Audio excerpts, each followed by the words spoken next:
Salut à tous et bienvenue dans cette nouvelle vidéo.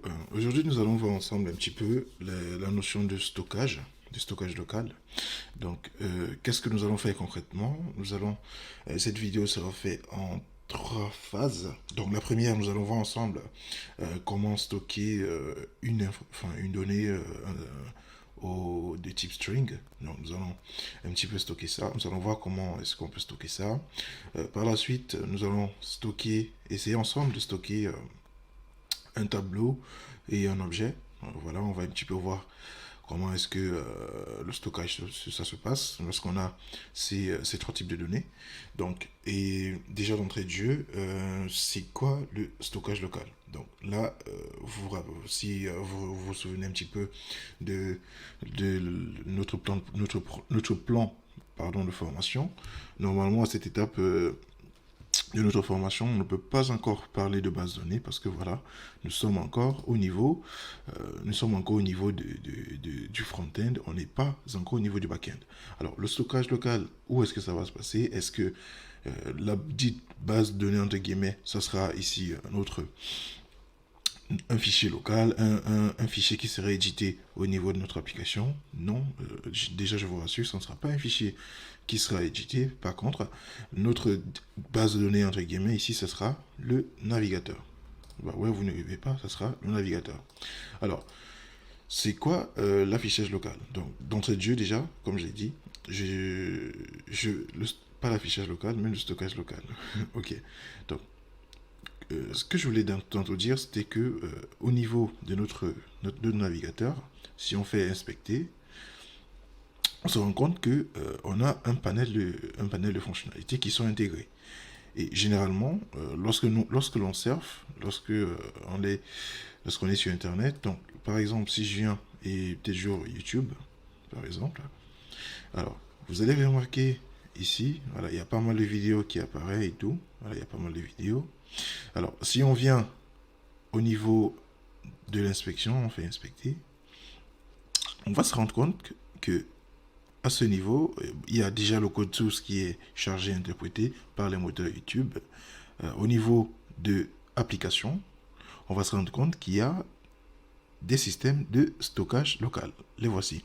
Donc, il y a des stockages de session, des stockages locaux. Donc, les stockages de session, ce sont des informations utilisateurs, donc ce sont les informations à moi qui seront stockées au niveau de mon navigateur. Par exemple, ici, euh, euh, comme données, voilà, qui sera stocké dans cette base de données, entre guillemets, dans cette base de données de session, disons comme ça.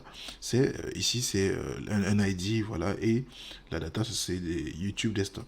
Donc là, en gros, si je regarde bien, en fait, on a un système clé-valeur, ça c'est un objet, on a un objet clé-valeur. On a YouTube Remote Session App, Remote Session Cast, Install, donc on a pas mal de trucs. Bah, ce que je veux dire, c'est que dans cette vidéo, nous allons voir un petit peu comment ceci fonctionne. Ici, on a plus ou moins la même chose. Donc ici, on a les informations YouTube Player Volume. Donc il dit ici que voilà, euh, YouTube, là présentement, est ouvert sur un ordi, un remote terminal. Donc, et le volume est à 19. Si je ne dis pas de conneries, hein, c'est data volume 19 mute. Voilà, oui, c'est mute, effectivement, parce que j'ai muté. Et il y a d'autres informations. Donc, nous, on va faire ce même travail. Et ce sont les données qui ne sont pas stockées dans la base de données, mais ce sont les données qui sont importantes pour que l'application fonctionne correctement. Par exemple, là, si je démarre une vidéo, effectivement, c'est mute. Au niveau de notre stockage local, donc au niveau d'une mini base de données côté client, on se rend compte que voilà, il y a une valeur qui est mute ici. Donc là, c'est une vidéo de Roman Fressinet. Allez hop, si on démarre un petit peu ça. Alors si je remets le On a volume, passé un bel été ou hop, pas? Il était super cet été, non? on On a n'est un pas trou. bien entre Français, les amis? C'était Alors, pas bien l'ambiance? si je mets pause, normalement, il y a un autre état qui change. Donc si là je mute, remarquez, hop, directement il passe à true. Est-ce que c'est mute? True. Le volume, il est à 19. Donc, si on regarde le volume, effectivement, selon la jauge de volume, il est bas. Donc, le volume peut être potentiellement à 19. Donc, si on augmente, là, vous remarquez, le volume augmente progressivement jusqu'à 100. Ça, je le réduis, ainsi de suite. C'est fascinant. Honnêtement, c'est fascinant. Donc, si je le mute passe à true. Si je le démute, si je le unmute, autant pour moi, ça passe à false. Donc, dans cette vidéo, c'est ce que nous allons faire concrètement. Ambiance l'atmosphère, super. Éclaté cet été. Ok, c'est bon, Roman. Alors, c'est ce que nous allons faire un petit peu dans cette vidéo avec notre petite interface. Donc, d'entrée de jeu, ce que je disais tantôt, le premier type de données qu'on va manipuler sont les strings. Donc, sans tarder, on revient au niveau du code. Voilà. Alors, à ce niveau, on revient au niveau de la PPJS. Donc, on va commencer par enlever, hop, tout ceci. Voilà. On va save. On veut quelque chose de propre. Alors, oui, il dit, il faut aller lever le map. Pas de souci. Ok. Donc, après avoir enlevé ça, alors, il dit ici aussi, ok. 7 chiffres, 7 joueurs, machin, sont assignés, mais ne sont pas utilisés. Il n'y a pas de problème. Ça, on va revoir ça un petit peu plus tard. Alors, donc 7 joueurs, 7 chiffres. Donc, qu'est-ce qu'on peut faire? Qu'est-ce qu'on peut faire? Alors, on peut... Ça, normalement, c'est pas l'objet de la vidéo. Comme je suis en train de taffer dessus. C'est pas l'objet de la vidéo. De base.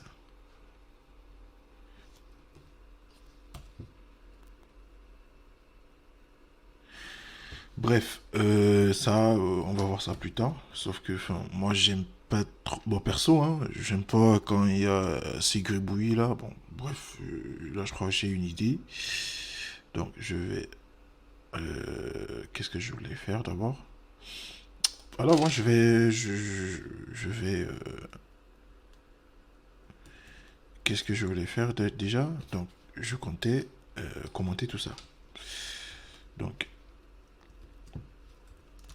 je vais essayer de commenter tout ça.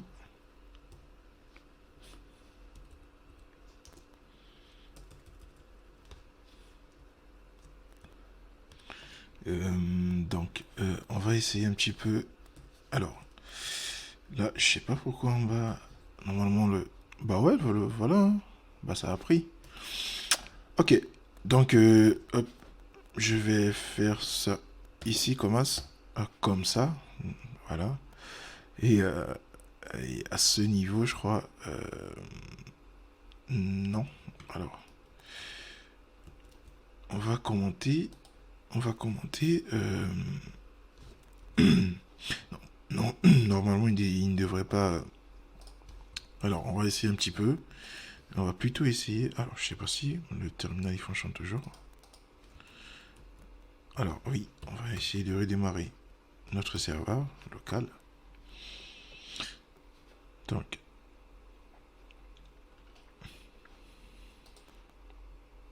ok, logo, ok.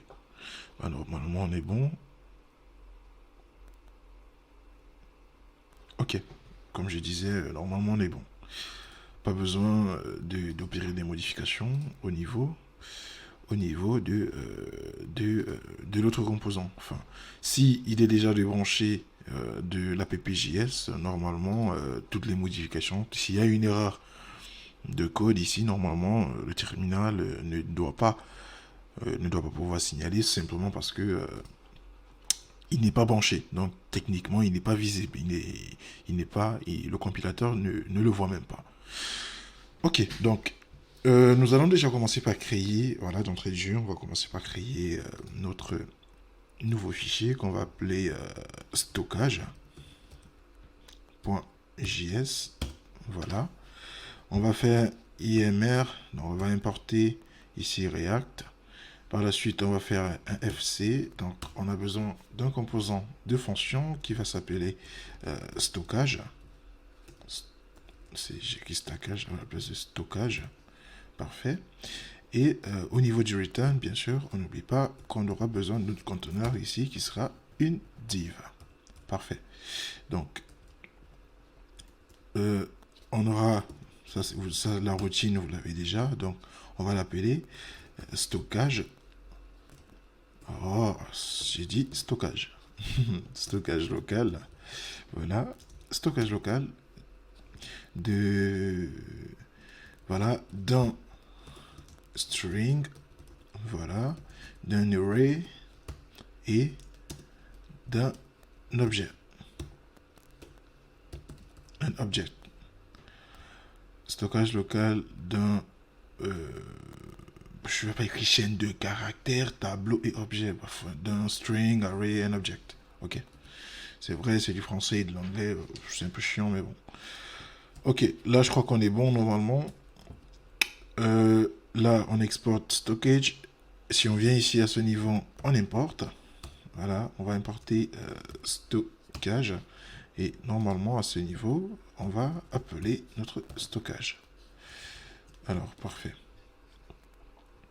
Donc, normalement on est bon. Et si on revient au niveau du browser, alors qu'est-ce qui ne va pas? Ok, je sais pas pourquoi. Ah, c'est sûrement mon ordi. Là présentement j'ai pas mal de programmes ouverts sur l'ordinateur, du coup ça rame un petit peu. Parfait, donc là on a notre titre qui est déjà ok. Et si on revient, comme dans le cas précédent de YouTube, si on revient au niveau de notre navigateur, à la place application, si on clique sur stockage local, là on n'a rien. On n'a qu'une info, on n'a qu'une donnée au niveau de la session d'un stockage de session. Enfin, il n'y a aucune donnée de session qui est stockée là. Au niveau des cookies, il y a bel et bien rien. Et les jetons, pas du tout. Bref, on va revenir. Déjà, allez, on revient au niveau du stockage local. On revient hop, au niveau du code et de stockage.js. Hop, on ferme ça. Donc, à ce niveau, ce que nous allons dans un premier temps commencer à faire, c'est qu'on va bien sûr définir, on va définir ici une variable d'état. Donc, ça, tout le monde sait le faire de base. Donc, on va dire, on va définir une const qu'on appellera, on va créer un petit, disons un petit formulaire dans un premier temps où on va juste stocker, voilà, le nom que l'utilisateur aura fourni. Donc, il va prendre le nom de notre variable, ce sera username. On va faire, il va donner la fonction set username. Et alors, username, je vais le mettre en U majuscule, ça sera plus cool. Voilà. Par la suite, on fait un set state. Set state. Voilà. Ou, comme dans le cas des formulaires du projet 2 qu'on a eu à faire, ça ne retourne rien. Par la suite, nous allons revenir à ce niveau. Alors là, on va d'abord faire un petit break et on revient à la ligne. On va faire un input. Donc, on va faire un input de type texte. Alors, where is it? Where is it? Input type text. Bon, au niveau de l'ID, ça ne nous intéresse pas. Bon, à la place de l'ID, on va dire value. C'est la valeur. Voilà, le value. Donc, à la place du name, ça ne nous intéresse pas trop. On va dire placeholder. Voilà, on va faire un placeholder. Et à la fin, on va appeler notre gestionnaire d'événements. Donc, on va faire un onChange. On va faire un onChange. Donc là, il va se charger d'écouter cet input s'il y a du mouvement. Donc, on va donc onChange. On va par la suite donc écouter, voilà, définir l'événement à l'intérieur. Voilà, on va dire ok, tu vas écouter, tu vas récupérer, voilà, ce qui va être rentré au niveau de cet input et tu vas set le username. Donc tu vas set la valeur de la variable d'état, donc username, tu vas set le username et on va faire un E, voilà, target, si vous vous rappelez un petit peu, toujours dans le projet 2 et même avant, on va faire un target de la value. Donc, c'est la valeur. Tu vas récupérer la valeur. Parfait. Donc, à ce niveau, donc, au niveau de la valeur ici, bien sûr, ça sera le nom, ou enfin le username, l'élément que l'utilisateur aura ici renseigné. Voilà. Et ici, on va dire entrée un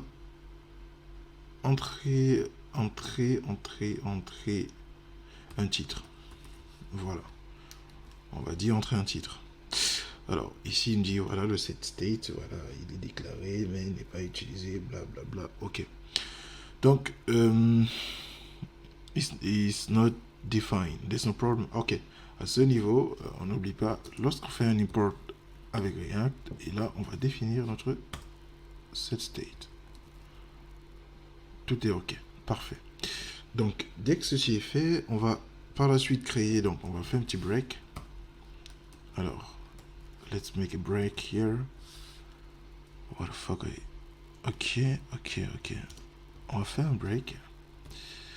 Donc, ça sera... Je ne comprends pas pourquoi ça fait ça. Bon, c'est bon. OK. Donc, qu'est-ce que je disais tantôt? Alors, on va faire un petit break. On va ici créer un autre bouton. Donc, on va créer juste un simple button. On va appeler... on va mettre quoi comme nom? On va dire je stocke. Voilà, hop, je stocke. Parfait.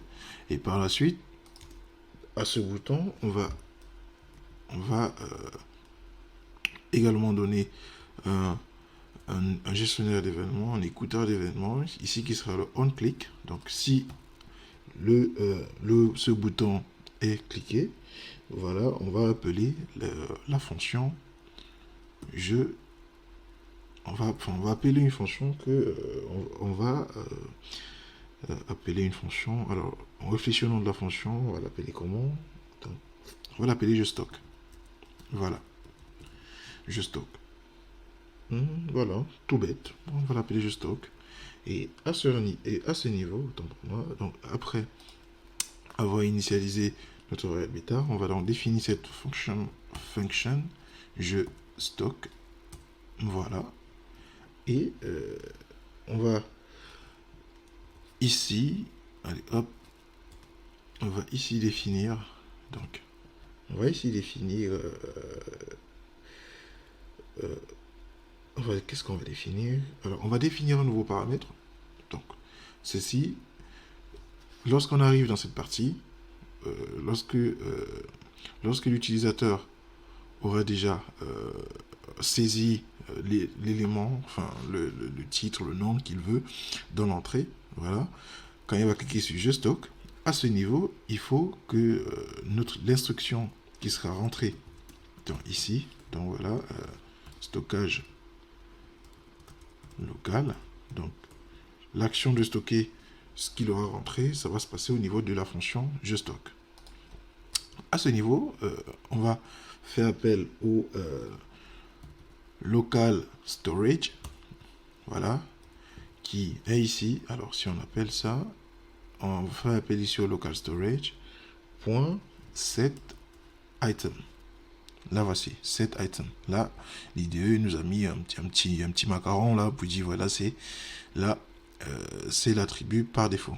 Donc là il dit là this method will set the value of a pair identified by a key value. Ça va se charger, voilà, de set d'enregistrer suivant l'architecture clé valeur, comme on a vu tout à l'heure lorsqu'on a fait inspecter au niveau du navigateur. Donc on s'est rendu compte que il y avait une partie clé, il y avait une partie valeur. Donc ici on va également procéder de la même manière. On va définir la clé qui sera ici, on va dire quoi? On va dire titre. Voilà, donc à la place il y aura titre et la valeur ce sera username. Voilà. Donc si on save un petit peu tout ça et quand on revient au niveau de notre navigateur, alors là je crois qu'on a un truc vraiment dégueulasse. Alors, qu'est-ce qui peut bien bloquer? Donc, si on revient un petit peu, alors on va revenir au niveau de notre... Donc j'ai ouvert entre-temps la console. Alors à ce niveau, on se rend compte qu'il y a pas mal d'erreurs déjà. Donc déjà, on rappelle, contrairement au PHP où l'erreur est directement retranscrite au niveau du navigateur. Par contre, pour tout ce qui est JavaScript, pour tout ce qui est framework ou pour tout ce qui est langage qui gravite autour du JavaScript, généralement les erreurs, c'est au niveau de la console. Donc s'il y a une erreur, déjà, vous ouvrez premièrement la console pour essayer de voir un petit peu ce qui ne va pas. Donc à ce niveau, il nous dit que le setState qu'on a déclaré ici, voilà, is not a function or its return value is not iterable. Donc si on comprend bien à ce niveau, c'est notre setState. Et il a bel et bien raison, déjà parce que de base, c'est pas le setState dont on a besoin dans notre projet ici présentement, c'est plutôt le useState. Donc si on revient à ce niveau, normalement, si on fait plutôt un useState à la place, et on revient, hop, là on a quelque chose. On a un rendu plutôt propre, c'est stylé, voilà, c'est propre. On va par la suite importer, on va un petit peu faire une petite mise à jour, une mise en forme, autant pour moi. Donc on va faire un import de, qu'est-ce qu'on va importer? On va faire un point, donc on va faire un point slash de quoi, pas de route, donc de, alors app, non, de, on va faire un point slash de button, voilà, donc de button style, de button styles, non, de button style.css, voilà. Bah normalement on doit être bon, hein, si on revient, parfait. Il y a notre petite mise en forme, c'est très important.